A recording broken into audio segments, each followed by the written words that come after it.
वाहिगुरु जी का खालसा वाहिगुरु जी की फतेह. Satwant Kaur by Bhai Veer Singh Ji.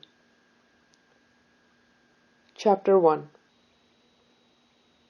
पल छुटकियो बंधन परे कछु ना होत उपाय, कहो नानक अब ओट हर गज जियो हो सहाय.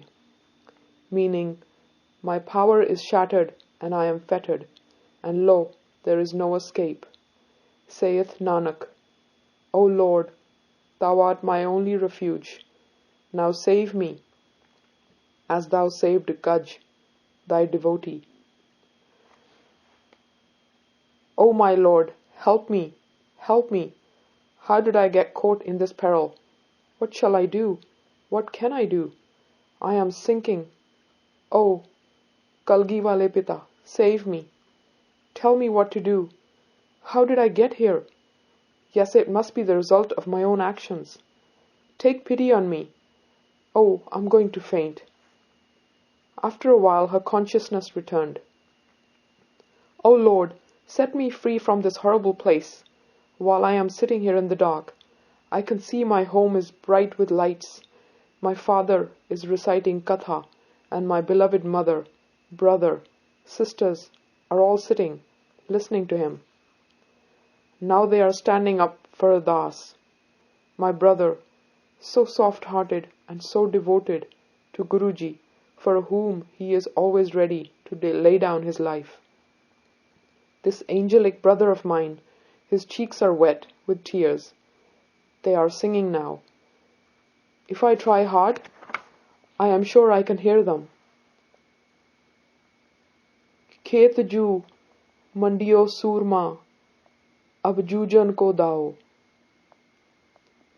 Meaning, the God's hero has descended upon the life's battlefield. Now is the time to strike. Ah, how sweet the words sound. The voice fell silent. Abruptly it began again.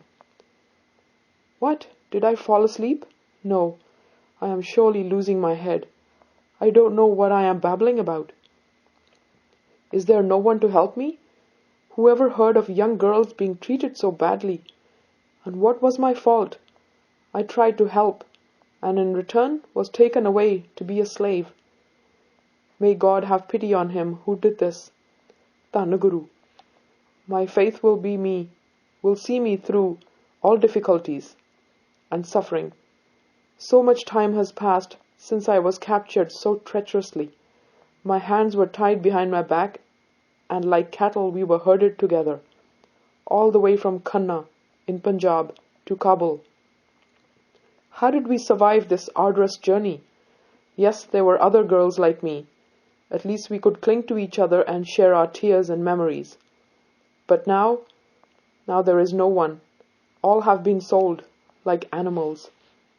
My father used to say that the child of man is the most valuable of all God's creations.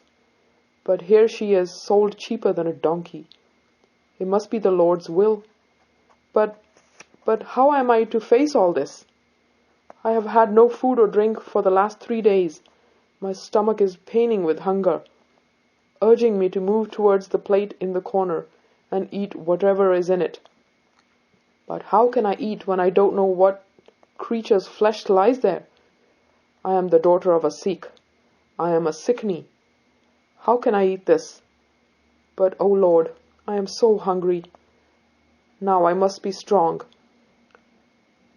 Let life go if it will, but I must protect my dharm. And she hurled the plate away. Chapter 2. A young Sikh girl lay fainted with hunger outside a strange house in a faraway land. The people of the household waited for her to finish her meal and come inside. When she did not appear for a long time, one of the servants went out. Noticing her lying on the floor, he thought she was pretending to be asleep and began to beat her. The shock brought the half-dead girl back to her senses. With a scream, she got up on trembling legs, and shivering with fear and weakness, she managed to totter into the house. She was pushed into a corner where a pile of dirty dishes waited for her to clean. But she barely managed to get there before she fainted once again. Just then a young boy, the son of the master, came running and began to play with the servants. When he saw Satwant Kaur lying in a corner and being beaten by the servant, he ran across and, catching her hand, said, "Don't beat her." Then he bent down and helped her to get up. Holding her hand, he took her into his room. He brought a bunch of grapes from the fruit bowl and, pushing them into her hands, said, "Dear sister, eat these and don't cry." Then he went to his mother and told her about the servants beating the girl. The mother was moved and immediately ordered that Satwant Kaur should stay in her room and take care of her and her son. She was no longer to be a part of the menial staff. Satwant Kaur felt a little better after eating the grapes, but she was so worn out emotionally and physically that she dropped off to sleep where she sat. The next morning the child again brought some grapes and gave them to Satwant Kaur to eat. When the mistress realized that she would not eat the meat cooked in their home, she arranged for her fruit and gave her permission to cook her own food. She was also allowed to visit a Sahajdari family who lived in the neighborhood. Satwant Kaur thus became free from the servants' tyranny and her life became easier. But she did not know the local language and was constantly afraid of displeasing her mistress and the young child. She did not, however, let this depress her and began to learn the language and soon became fluent in it. The mistress of the house, Fatima, was a very unhappy woman. She had no living relatives. Her husband was notorious for his debauched ways and did not treat Fatima well. As a result, she was looked down upon by friends and relatives. Even the servants did not show her the respect due to her as the mistress of the house. Fatima became very irritable and frustrated. The only one to arouse any soft emotions in her heart was her son, Ghani, with whom she spent her most happy and joyful hours. She noticed how loving and patient was Satwant Kaur and became very fond of her. During her bad moods, she relied on Satwant Kaur's calm and untiring support, and gradually a warm companionship developed between these two women of different cultures and faiths. Chapter 3. Fatima suffered her husband's ill treatment quietly for a long time, but then came a day when she felt she had enough. She went to the wife of the Amir of Kabul and told him the sorry tale of her husband's misdeeds. The Amir, on hearing this, immediately called Fatima's husband and reprimanded him sharply and ordered him to change his ways. This infuriated the Khan, who began to search for the source of his humiliation, and soon came to know that the complainant was none other than his wife. That evening he reached his haveli in a drunken rage. Drawing his sword, he entered his wife's bedroom. Luckily she was still awake, and seeing the devilish figure of her husband, she screamed in fear. Satwant Kaur rushed into the room. Quickly assessing the situation, she ran behind the Khan and kicked his leg. Losing his balance, he fell flat and the sword flew out of his hands. Satwant Kaur promptly jumped on him and pinned him to the ground. Seeing her courageous action, Fatima quickly recovered and between the two they managed to tie him up securely. By this time the Khan was in stupor and began to snore loudly.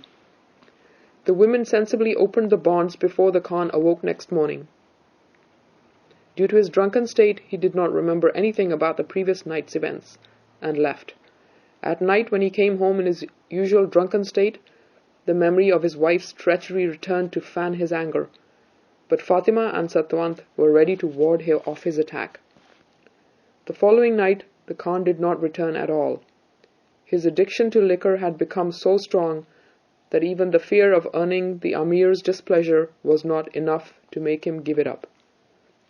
As long as his own wealth lasted, he could satisfy his thirst without any comment or criticism. But once he had run through that, he had began to dip into the treasury. His friends gradually turned away from him, and his enemies got the chance to inform the Amir. The Khan was arrested and put into lockup. His property and wealth were confiscated, but Fatima was allowed to keep the house and was given enough money to look after herself and her son. An inquiry was ordered into the Khan's misdeeds, and with the evidence collected, death sentence was passed on him. When Fatima heard this, she was horrified. She had never wished her husband any harm, even at the worst moments of her suffering. She belonged to the tough Pathan community, but was herself a soft-hearted person. Besides, company of Satwant Kaur had nurtured the loving and compassionate side of her nature. Fatima was at her wit's end. Who could she turn to for help? The only person who was close enough for her to confide in was the young slave girl, and she was in no position to help.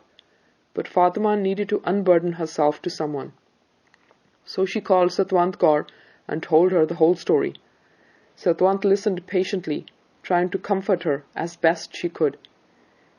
She knew that they were helpless before the might of the Amir, but she felt that some effort must be made to find a solution.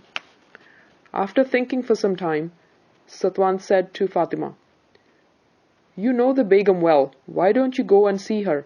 Maybe she can put in a word to the Amir and get him to spare Khan Sahib's life." With fresh confidence, Fatima went to the Amir's palace the next morning and begged the Begum to save her husband's life. After receiving the Begum's word that she would do her utmost to help, Fatima returned. But there was no peace in her mind. Satwant Kaur too spent the night racking her brain. In her heart, she was doubtful of any mercy being shown to the Khan, but she owed loyalty to Fatima and felt it was her duty to help her. Towards morning, a plan began to form in her mind. When Fatima woke, Satwant helped her to get dressed. As she was leaving for the Begum's house, Satwant said to her, "In case you find that no help is forthcoming, don't lose heart. Ask the Begum to get you permission for a last visit to meet your husband. I am sure Amir Sahib will not refuse that." When Fatima returned, Satwant could see that it was as she had expected. Amir Sahib had refused to listen to his wife's pleadings and was adamant that the execution should be carried out. However, the Begum had assured Fatima that she would definitely get her permission to meet the Khan one last time. Satwant Kaur went into her room and began to recite Gurbani, which was an important part of her morning routine. In the afternoon, Fatima called her and said, "Amir Sahib has granted my request. He has sent a message that I can meet my husband tomorrow, but I must go alone." Satwant Kaur replied, "Bibi, this is good news. I am sure whatever the Lord does will be for our good." Fatima says, "What good can happen now? All the doors are closed to me." Satwant Kaur says, "Bibi, don't lose hope. You have been good to me and given me kindness and love when I was suffering so much. I shall find a way to repay your debt, even if it means risking my life. Now don't ask me anything, but do what I tell you. Order a palkin with curtains to come in the morning so that you can reach the prison in full privacy." And so all arrangements were made. Chapter 4. Khan Sahib was in a dark cell.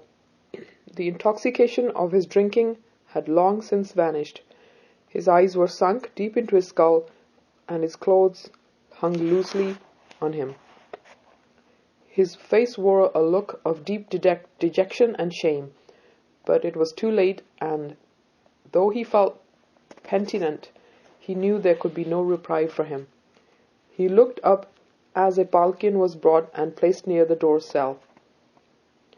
He knew his wife was coming for a last meeting with him, but he was astonished when shortly a beautiful girl got out and with quick steps entered the cell. She glanced around to see that they were not being observed and spoke quietly but firmly. There is no time to explain anything. Quickly change into these ladies' clothes, and keeping your face covered, get into the palkin. When you reach your house, take your family and find the quickest way to escape to Hindustan. You can discuss the details with your wife, but please be quick now." The Khan wanted to ask a number of questions, but the girl's insistence to hurry made him curb his curiosity, and quietly he obeyed her. In a short time, the guards returned, and unaware of the exchange, picked up the palkin and carried it away after locking the cell door. The next morning, all preparations for the execution were made in an open ground. A big crowd had collected, and when the time came, guards were sent to fetch the prisoner. To their astonishment, they found a young girl sitting in a corner. Near her was lying a bundle of clothes. They called the jailer, who was also taken aback, and shaking with rage shouted at the girl, "Who are you? Where is Khan Sahib?" The girl, Satwant Kaur, looked at them with a calm demeanor and replied politely, "I am the one who came in the palkin yesterday. Khan Sahib left instead of me. Now that I am here, you can execute me instead." The jailer said, "This is outrageous. Oh woman, you have dared to outwit me. You should be cut into pieces and fed to the vultures." Satwant Kaur says, "You are right, but I have repaid my debt and saved a life. Now you do your duty and take my life. I accept the punishment." The jailer said, "What? You want me to be responsible for killing a woman? Never! I'll never do such a thing. But what shall I tell my master? A seasoned jailer like me, outwitted by a scrap of a girl? If I kill you, I am a branded coward. If I release you, I am not doing my duty, and if I go and tell all this to my master, I shall look such a fool." Satwant Kaur says, "Don't worry, the order was for the palkin to be brought in and taken out with all its curtains closed. How can you be blamed then? Tell the whole story as it happened. I am ready to face the consequences. I am not afraid to die. I am happy because I have saved a life. I received goodness from someone when I was helpless, and I have returned this in good measure." The jailer was astonished to hear these words. He thought for some time, but when no other way seemed open to him, he went to the darbar and related the whole story to his ruler. The Amir was intrigued. Who is this young woman, so courageous and self-sacrificing? "Bring her here immediately," he ordered. The jailer left at once and soon presented the girl to the Amir, who asked her, "Who are you, and why have you risked your life in this manner?" Satwant Kaur says, "I belong to Punjab, and I am the daughter of a Sikh. Under your tyrannous rule, I was captured and, along with others, brought here and sold like cattle. I was taken to Khan Sahib's house, the same Khan whose execution you ordered today. I was his servant, but served his wife, Fatima, from whom I received love and kindness. I am here to repay the debt I owe her, in the only way I can. Yes, I helped Khan Sahib to escape, but I am not a criminal." Amir says, "You are a very brave woman. You have done something not many would have attempted. Unfortunately, you are a Sikh, and so must face the consequences. But justice also demands that bravery is to be rewarded. What reward should I give to you?" Satwant Kaur says, "I don't want anything, but I would like to ask one question." Amir says, "What is that?" Satwant Kaur says, "Why are Sikhs treated so badly? Aren't they human beings?" Amir says, "Sikhs are humans, but they are dacoits, and they obstruct my invasion into Punjab.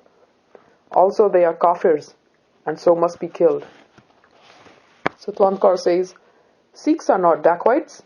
Your generals are the dacoits. They loot their subjects in Punjab with the help of their local governors.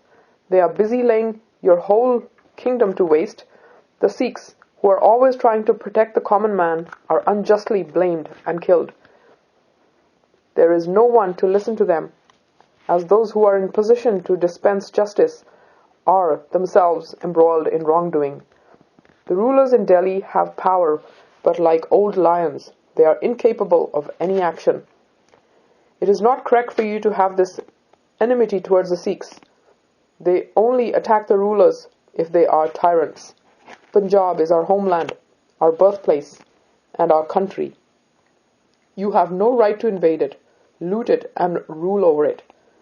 To protect their homeland from foreign invasion, the Sikhs rightfully fight you. I am speaking the honest truth, and I am not afraid because I do not fear death. It is in your own power to take my life, and I accept that.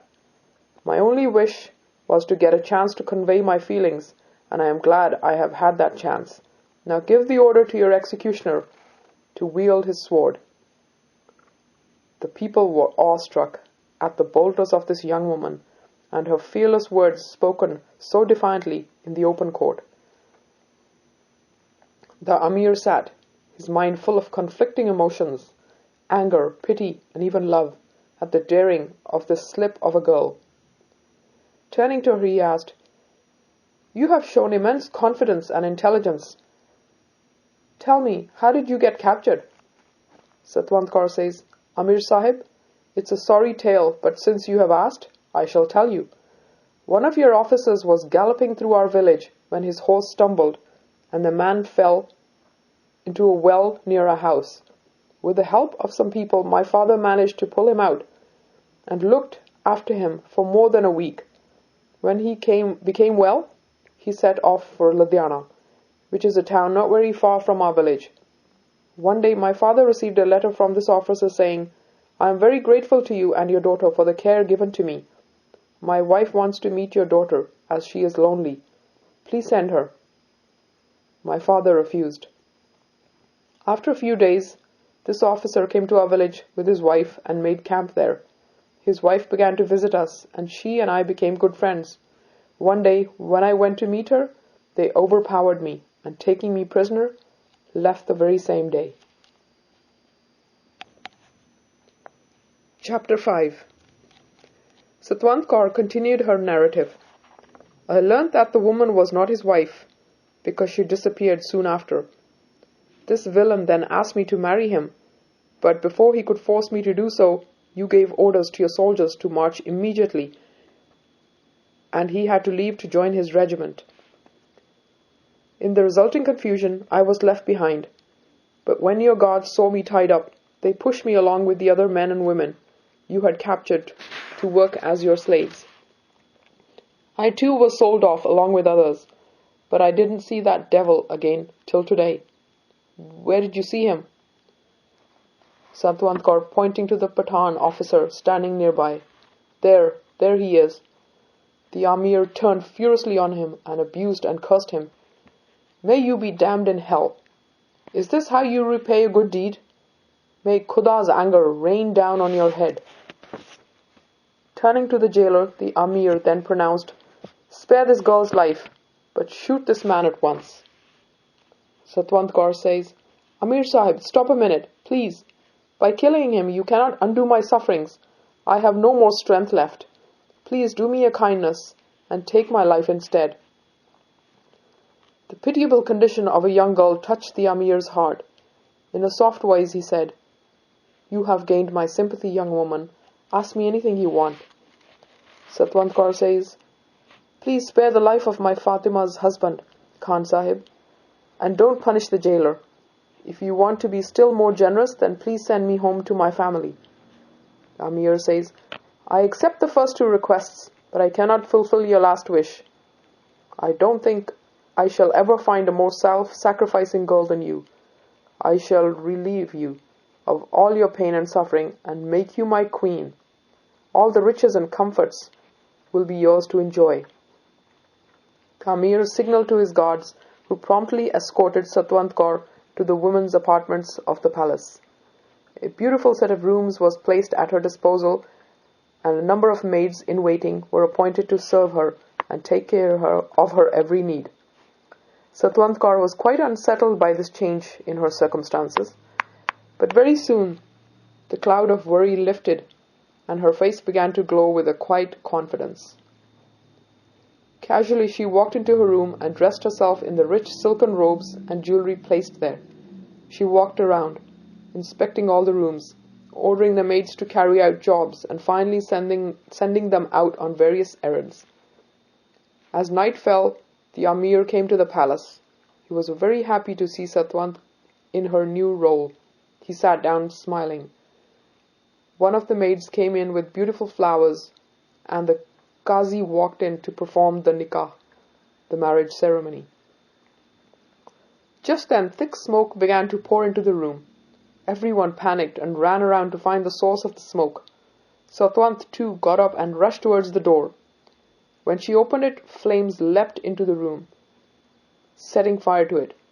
Everyone began to scream and push, trying to find a way out.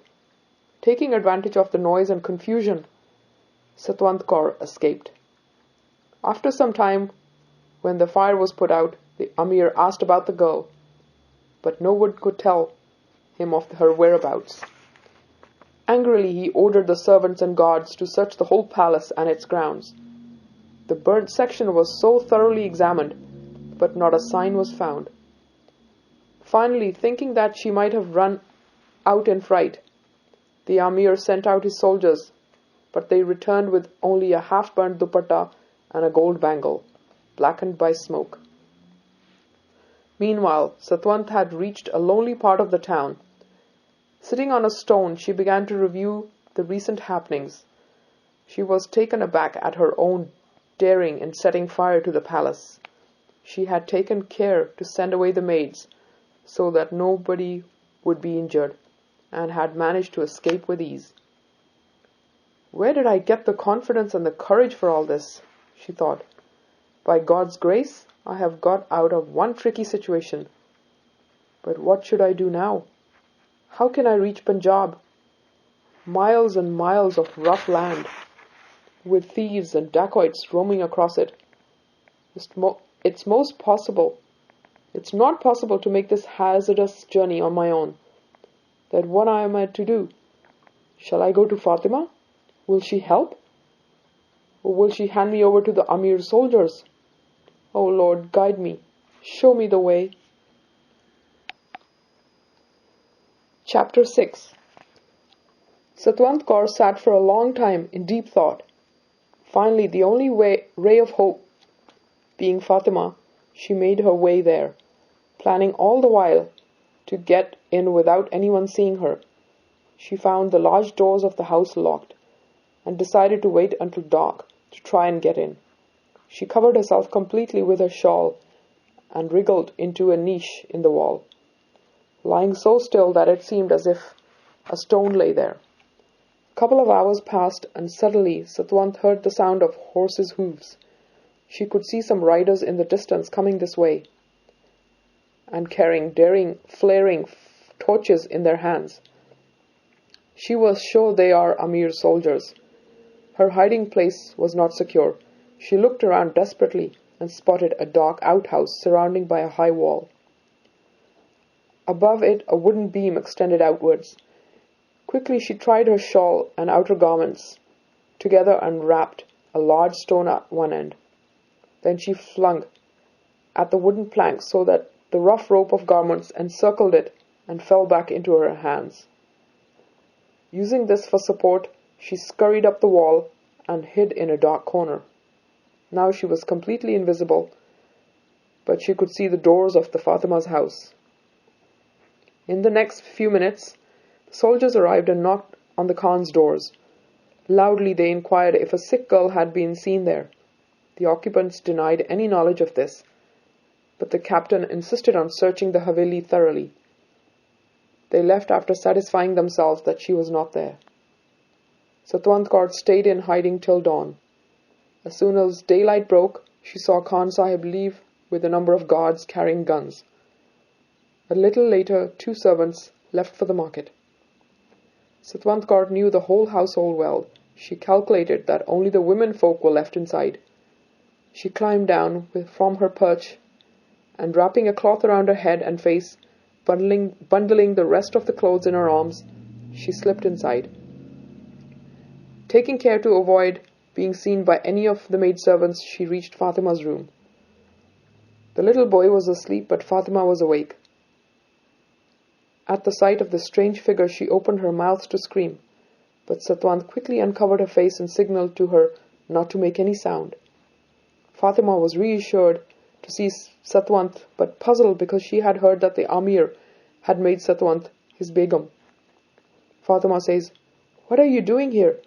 Satwant Kaur says, "I have come to you to beg for refuge, my mistress."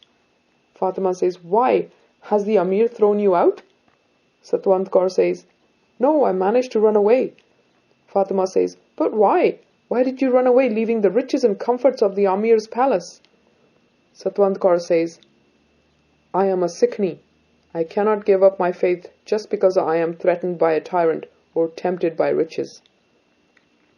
Fatima says, totally astounded, "You are truly extraordinary. I have not seen another Indian slave girl like you. You are more faithful to your religion than even the mullahs and qazis, and your intelligence beats even that of Luqman. I can never repay what you have done for me. I shall forever and ever be grateful to you. Tell me, how can I help?" Satwant Kaur says, "I have not done anything. It was your own good luck that saved your husband. As you know the soldiers are looking for me, please hide me in your home in such a way that you and only you should know of my presence here." Fatima says, "Don't worry. I know how I can keep you safely here." Getting up from the bed, Fatima went into the adjoining room. One wall was fully panelled with wood. She pressed a knob and part of the panelling moved aside, revealing another small room. "You can stay here, Satwant. You will be safe because no one comes here. In fact, no one knows the existence of this room. It was made many, many years ago by my ancestors.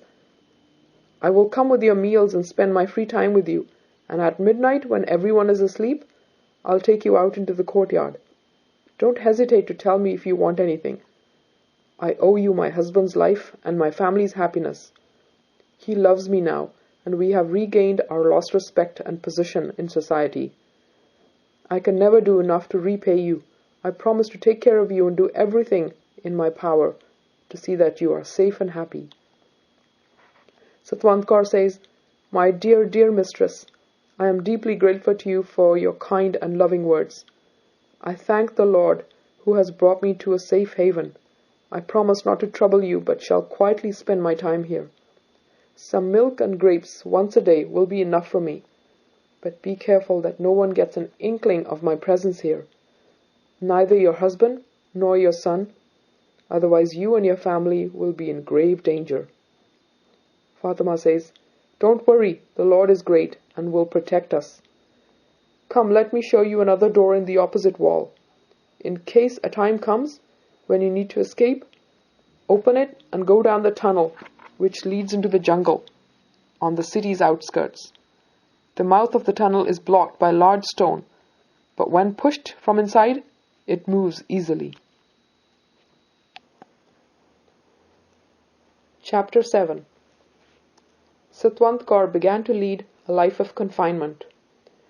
Fatima took every opportunity to visit her and went out of her way to keep Satwant happy and comfortable. By a strange twist of fate, the roles of mistress and maid were reversed. Fatima was greatly puzzled to see how Satwant could remain in solitude for so many hours without feeling lonely, because she herself found it utmost impossible to be by herself for even a short while. The next time she went to Satwant's room, she asked her, "Don't you get tired of being alone?" Satwant Kaur, "Bibi, I am never alone." Fatima, taken aback, says, "But I've never seen anyone else here." Satwant Kaur says, "You are right, but the one who is with me cannot be seen with physical eyes."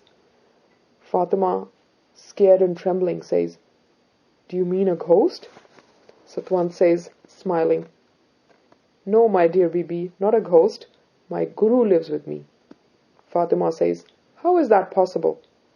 Satwant Kaur says, "Bibi, I recite Guru's Bani, and my father used to tell me that where Gurbani is recited, with concentration and love, the Guru is present there.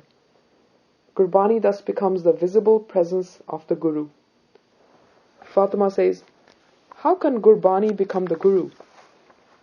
Satwant says, I don't know how, but we believe that Bani is Guru, and I too have felt that when I am reciting Gurbani, my spirit becomes lighter. I feel happier, and all doubts and pains fade away. I no longer feel alone, and thus realize the Guru's living presence everywhere. And that is why our daily prayer, we say, Sab thaan hoya sahai, in our ardas, meaning, O Master, be ye ever with us. Our Guru is everywhere and ever ready to come to our help. I shall always be grateful to my father for taking pains to teach me Gurbani when I was still a young girl. Without this gift, I would have never been able to survive the dangers I have been through. Fatima says, when I was a child, a number of holy men used to come to our house because my father enjoyed meeting them. I used to hear them talk, but I couldn't understand what they said and never asked my father, did you ask your father to tell you about the Guru and teach you Gurbani? Satwant Kaur says, Bibi, we believe that it is our sacred duty of Sikh parents to teach their children all about their religion. It is not enough to take care of only the physical well-being of the children. It is ordained to teach them to be good and honest Sikhs as well. Hence, whatever I know is because of my father's efforts. Once I remember, he was very pleased with me. I can still see the smile on his face. I had completed writing by hand the full volume of Panj Granthi. It had taken me a year to do it. One of our neighbors was a widow. She was very keen to have it, and I gave it to her gladly. My father said, Satwant Kaur, when I look at you, I feel very happy and give thanks to the Lord. Later I learned that it is considered a very good deed to give a volume of Gurbani as a gift. Fatima says, yes, I can now understand why you are never overwhelmed by the events and are able to revert to a cheerful mood again and again, and that it is your faith that keeps you from feeling lonely. I too want to be able to share this joy with you. Is it possible that you can show me the way? Satwant says, yes, there is no secret in it, but you must prepare yourself. Fatima says, I'm ready. Satwant Kaur says, then I suggest that you learn one line of Gurbani with its meaning every day. If you find that you enjoy doing this, then try to memorize it. Along with that, analyze yourself, and whatever faults you find in yourself, try to get rid of them. In this way, you will become more loving and caring, and not only feel happy yourself, but be able to spread joy to others as well. Fatima responded very enthusiastically and began to learn the Japji Sahib.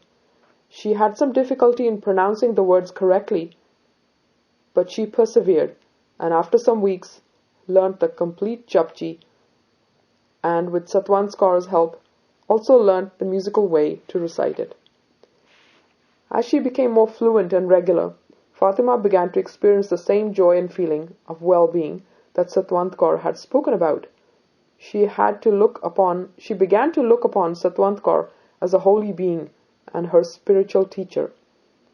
Satwant Kaur was filled with shukr, gratitude that is, in spite of living in confinement, far away from home. The Guru had granted her all comforts and the company of a good person, Fatima, who was now sharing satsang with her. Chutat nahi kot lakh bahi, naam japat teh par parahi, anik bigam jeh aaye sanghariya, har ka naam tatkal udhariya, anik jon janme marijam, naam japat pave bisram. हौ मैला मुल कभू न धोवै, हर का नाम coat पाप खोवै, ऐसा नाम जपै मन रंग, नानक प्याइयै साध कै संग, धन गुरु धन नाम. Tan Gurbani, meaning one is saved not by millions of friendly arms, but if one dwells on the Lord's name, one is saved. Where myriads of crosses assemble to destroy you, there the Lord's name saves us in an instant. If one is circling the rounds of births and deaths, by dwelling on the Lord's name, one finds eternal rest. We are impure, impurity leaves us not, but the Lord's name destroys millions of sins.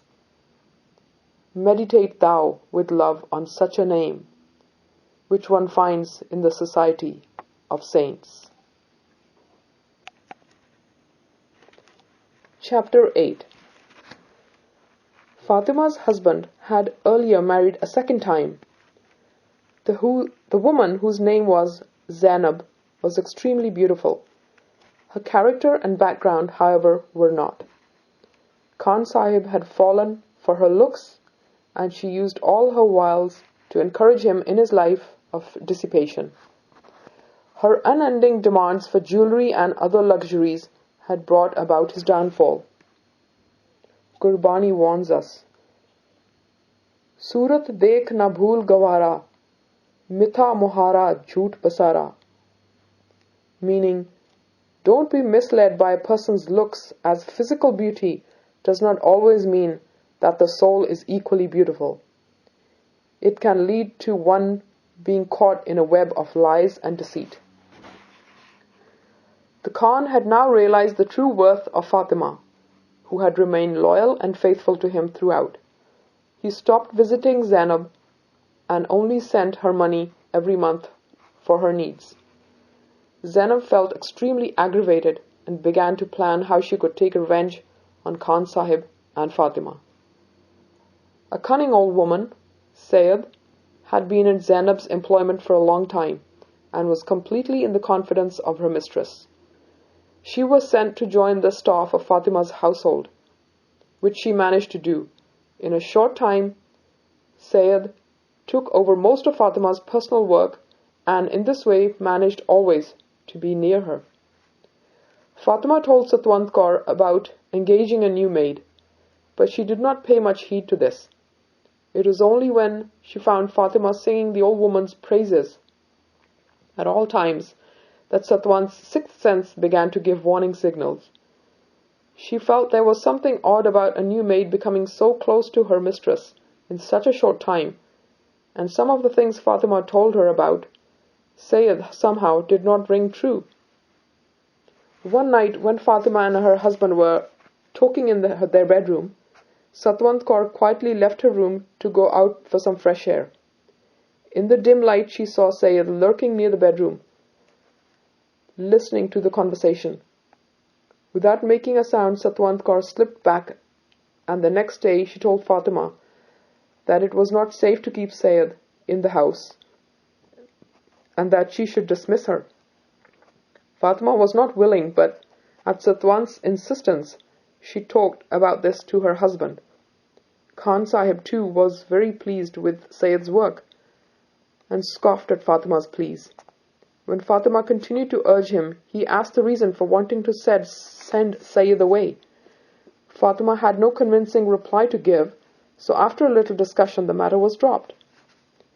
Sayyid had listened to this conversation also and was dismayed that Fatima was becoming suspicious about her. She couldn't understand this, as she was always very cheerful in all she did and said.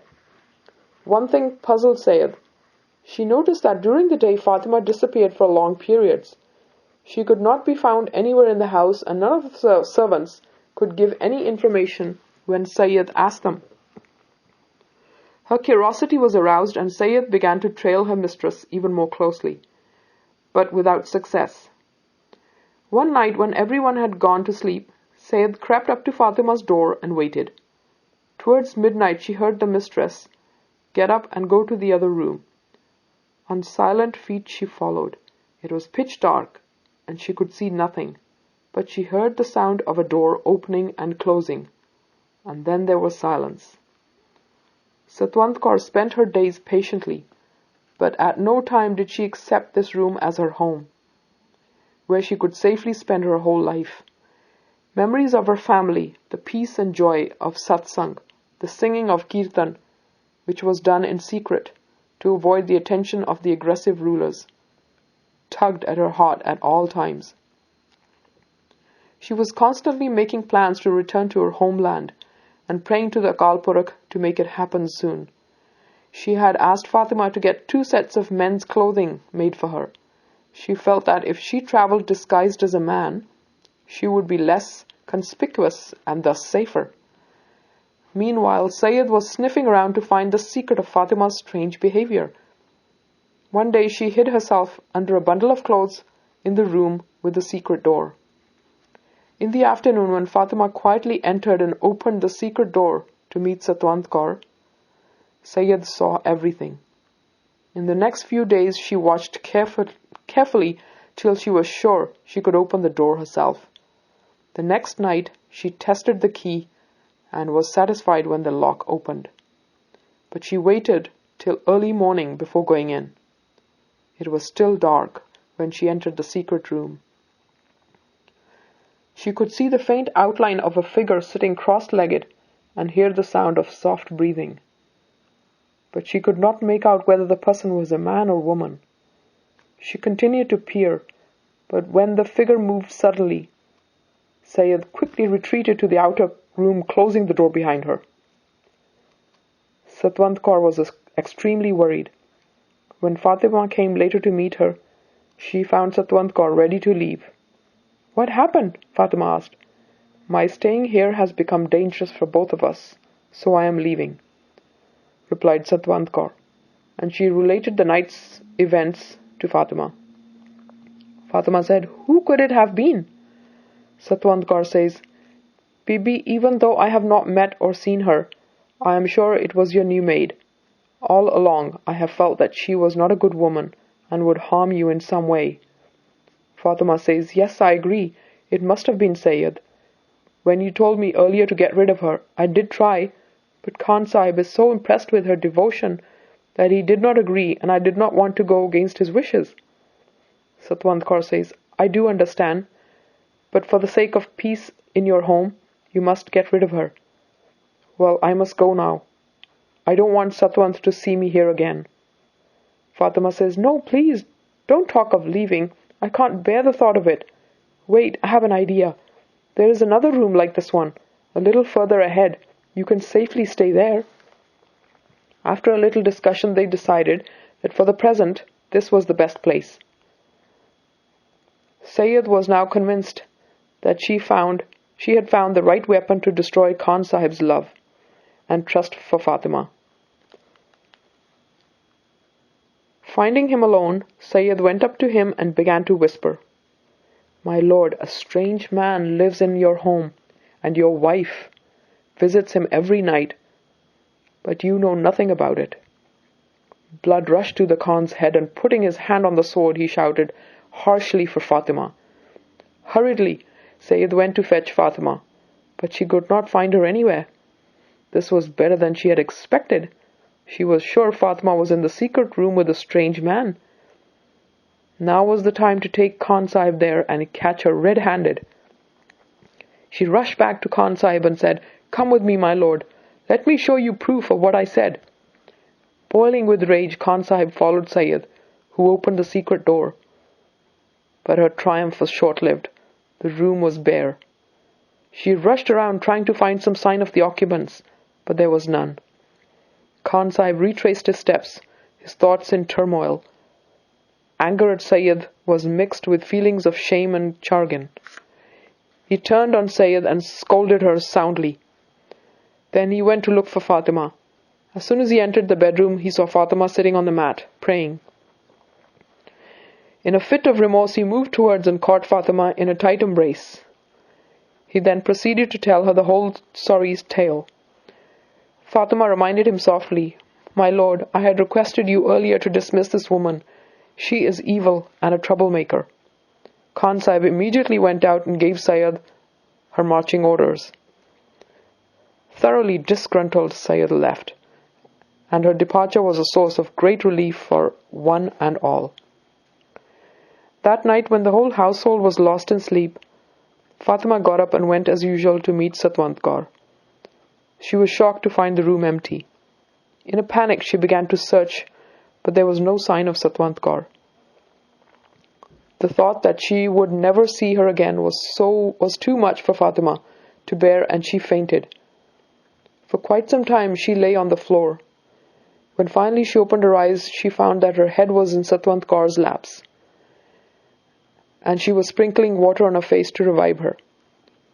With joy surging in her heart, Fatima sat up and held Satwant Kaur in a warm embrace. Then she asked, "What happened? Where did you go?"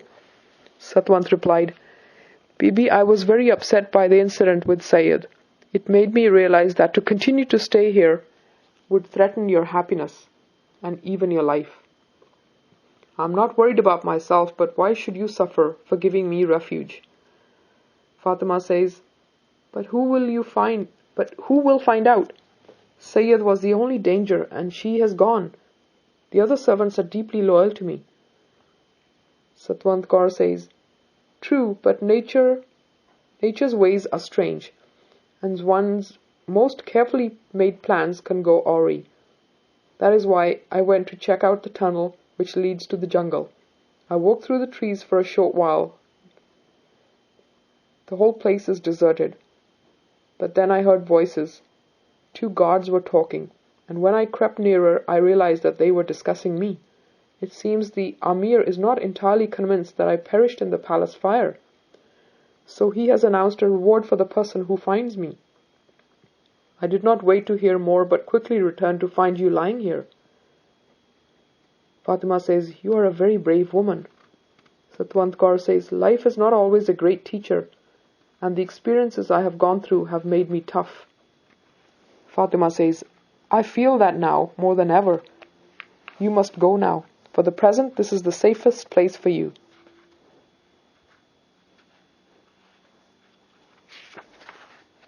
Satwant Kaur says, "I realize that, but one can't always think of one's safety. I desperately want to see my parents."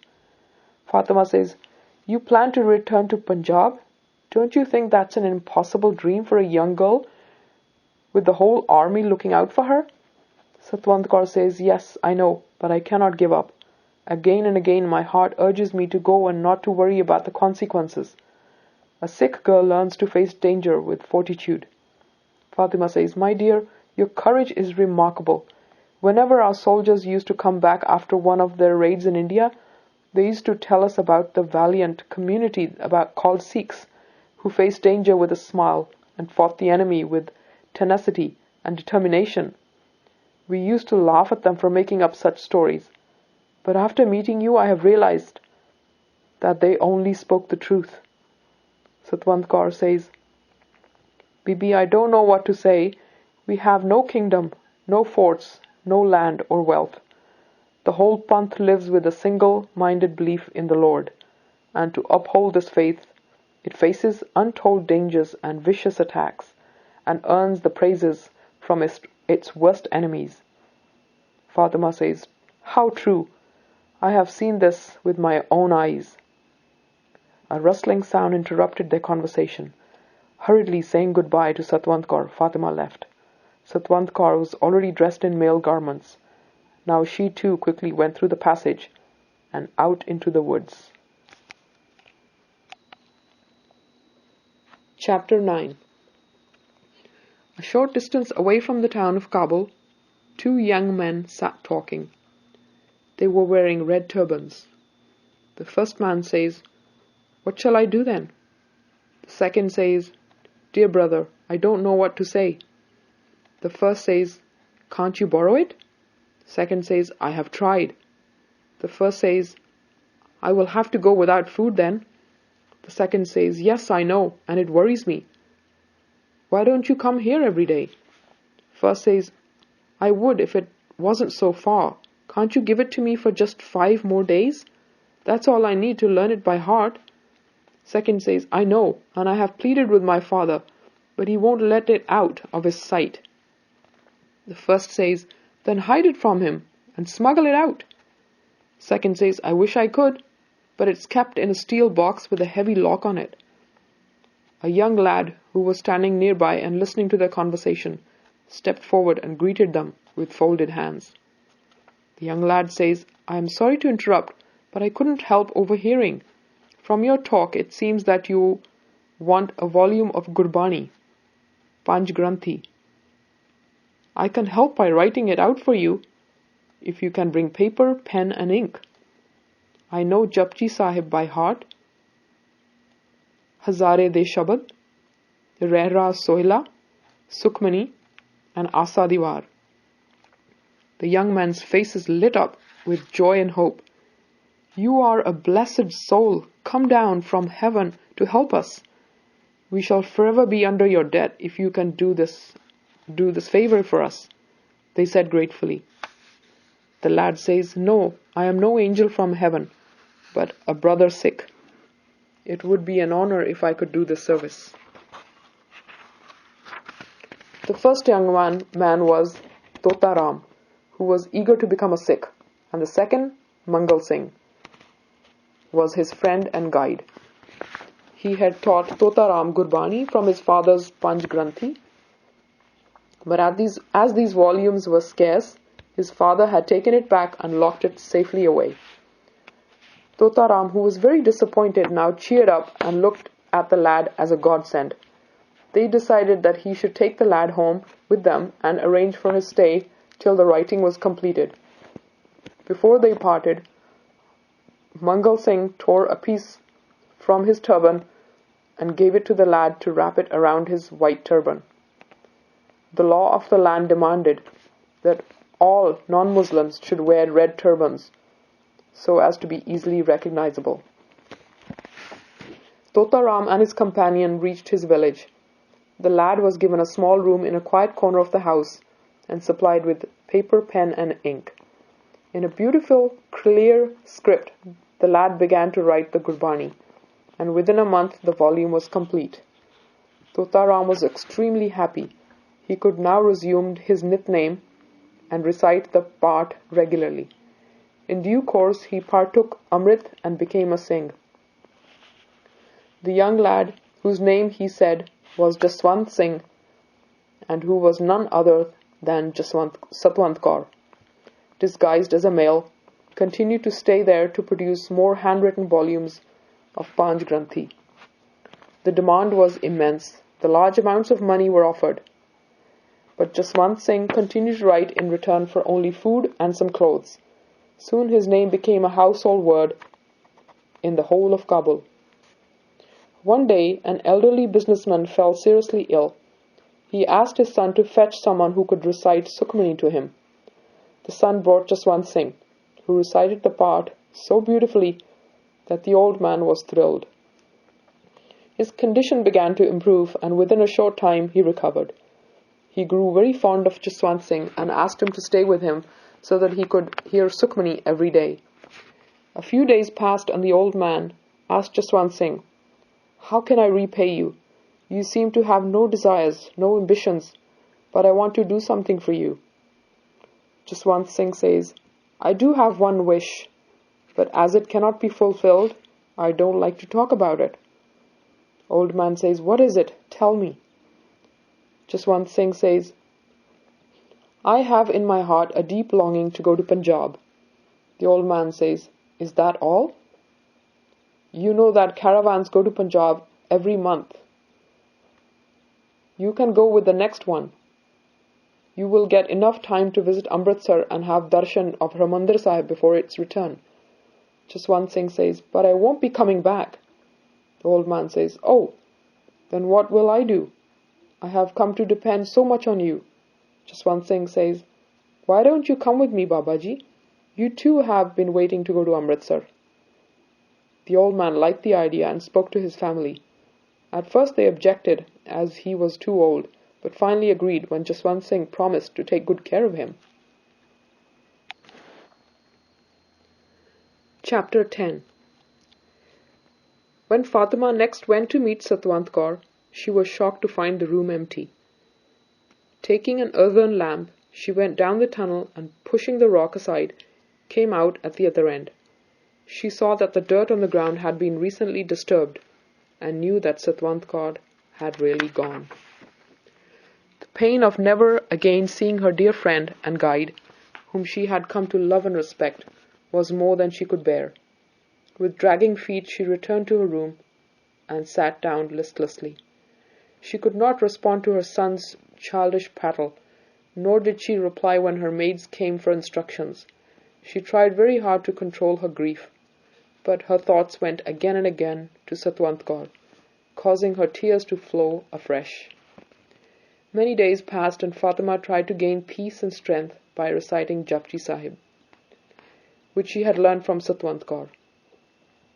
But worry for her friend's safety and her own sense of loss continued to pierce her heart. A few days later, Khan Sahib went off on tour. One night, as Fatima lay asleep, she felt someone shaking her arm. She opened her eyes to find Satwant Kaur sitting on the edge of her bed. For a moment she thought she was still asleep and dreaming. Satwant Kaur spoke softly. "Wake up, Fatima Bibi. You are not dreaming. I am really here." And they clung to each other. "I was trying to find a way to return to my country," Satwant Kaur told Fatima, "when I overheard a plot being hatched against you. I managed to find the tunnel opening and came to warn you." Fatima looked frightened, but Satwant Kaur continued in a reassuring tone. "You have to be strong now. This is the work of your old enemy, Zainab, who has hired a band of robbers to attack your house tonight, loot all the valuables, and kidnap you. Some time back, she had sent another old crone to work as a servant in your home. This woman, Hasna, has been told to open the main gates after midnight to let the robbers in." Fatima went pale with fear, but rallied as Satwant Kaur's words, "You are a Pathan and must act like one. There is no time to lose. First of all, we must get rid of Hasna. Take her to one of the strong rooms and lock her in. Then send one of your trusted servants to the police camp to bring some men to guard the house. Don't forget to send some money for quicker results." Fatima hurried to Hasna's room and shook her awake. "Hasna, why did you go to sleep so early? You forgot to bring the glass of milk for the little one, and he is crying." Hasna got up, apologizing, and brought the milk from the kitchen. As she was crossing the courtyard, Fatima came up to her and took the glass from her. "Give this to me, and you run down to the safe room. Bring my jewelry box, as I want to keep it in my room tonight," Fatima ordered. Hasna ran down the steps, and Fatima and Satwant Kaur quickly banged the heavy door shut and locked it. Hasna began to shout, but quickly became quiet when she heard Fatima say, "You can sit there and enjoy the fruits of your treachery." Satwant Kaur now outlined the rest of the plan to Fatima. All the servants were aroused and called into the courtyard.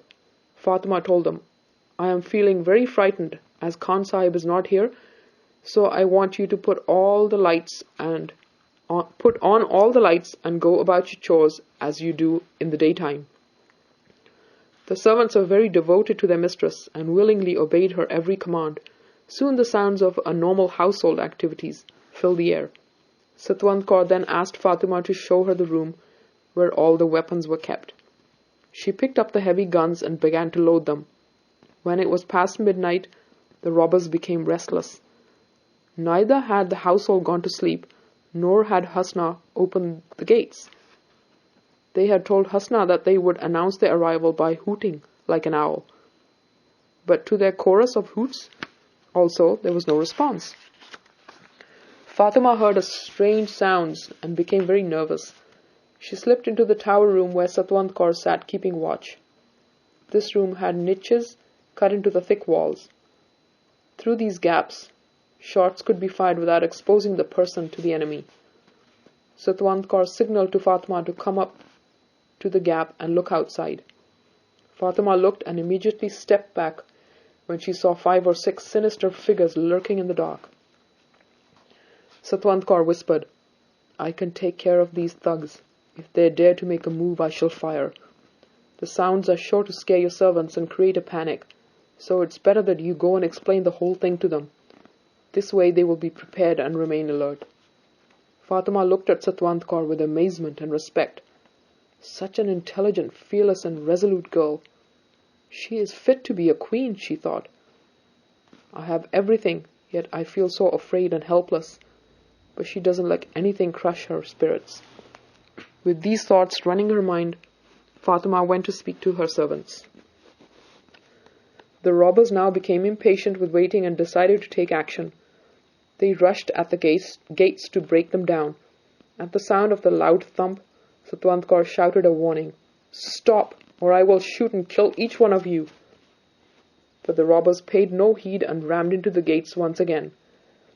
Immediately Satwant Kaur fired, hitting one of them in the leg. With a yell of pain, he fell off his horse. This stunned the others momentarily. They looked hard to see where the shot had come from, but could see nothing. Two of them picked up their guns and stood guard, while the others began to hammer at the gate again. Another shot rang out and hit one of them in the arm. Those keeping watch began to fire back. Fatima softly entered the tower room where Satwant Kaur sat fully alert, her eyes shining with excitement. "We need to attack from both sides," she told Fatima. "Tell your servants to go into the opposite room and start shooting arrows at the attackers." Fatima quickly picked up some bows and a batch of arrows and went and instructed her servants accordingly. In the next few moments, while Satwant Kaur loosened off one shot after another, arrows rained down upon the thugs from the other side. This completely unnerved the robbers, and quickly turning, they fled.